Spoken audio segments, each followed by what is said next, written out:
வணக்கம் ஃப்ரெண்ட்ஸ். இப்போ நம்ம பார்க்க போகிறது பூரி கிழங்கு. இதை எப்படி பண்ணுறதுன்னு பார்க்கலாம். வாங்க வீடியோக்குள்ளே போகலாம். ஒரு குக்கரை எடுத்து 90 ml நல்லெண்ணெயை ஊற்றிக்கோங்க.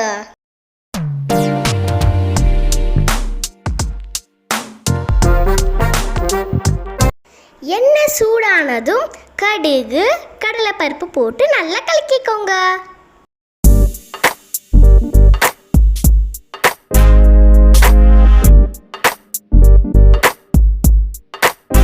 கடுகு நல்லா வெடிச்ச உடனே கருவேப்பிலை போட்டு நல்லா கலக்கிக்கோங்க. 2 நறுக்கின வெங்காயத்தை போட்டு கண்ணாடி மாதிரியானதும் பச்சை மிளகாய் இஞ்சி பூண்டு பேஸ்ட்டை போட்டு நல்லா கலக்கிக்கோங்க.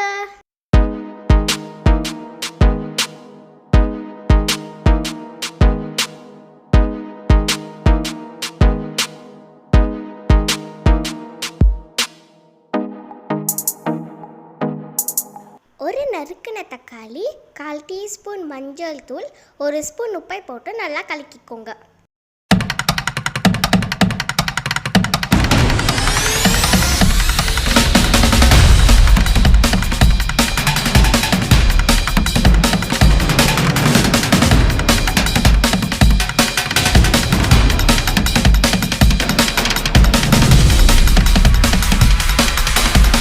வேக வச்சு மசிச்ச 4 பொட்டாட்டோவை போட்டுக்கோங்க.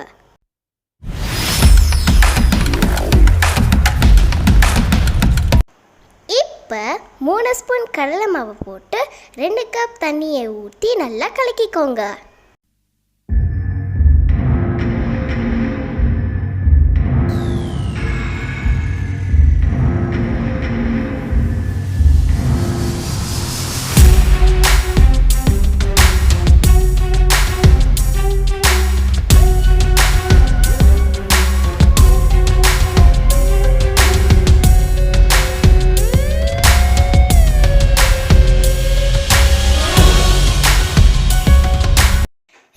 கொதி வந்தவுடன் கொஞ்சம் கொத்தமல்லி இலையும் தேவையான அளவு உப்பையும் போட்டு நல்லா கலக்கிக்கோங்க.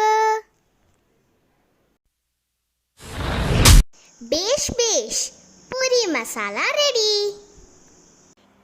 இது பூரி சப்பாத்தி ஃபுல்காவுக்கு ரொம்ப ருசியாக இருக்கும். நீங்களும் இதை வீட்டில் செஞ்சு பாருங்கள்.